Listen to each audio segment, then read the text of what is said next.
हमर सोना डिमांड होला, मधुबनी वाला तजिया ब्रांड होला। असही ना ये रानी डिमांड होला, आलापुरा वाला तजिया ब्रांड होला। होई ताजपुर वाला तजिया ब्रांड होला।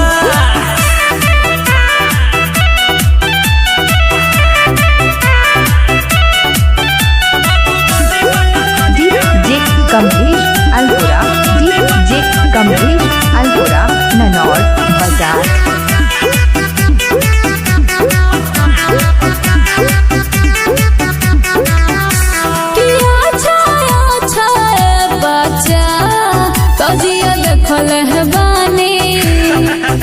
बोलिए हमें दम बाकी देखई बनी सनी।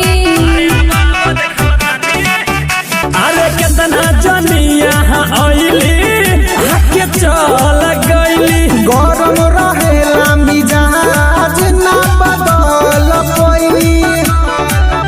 लगे रही से दीवाना बरमाड होला। असही ना हमर रानी डिमांड होला, होय दरभंगा वाला तजिया ब्रांड होला।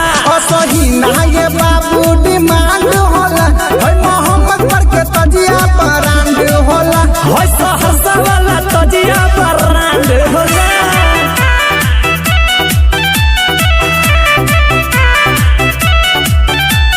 डीजे कमलेश अलपुरा के फोन नंबर है 77 08 98 14 62।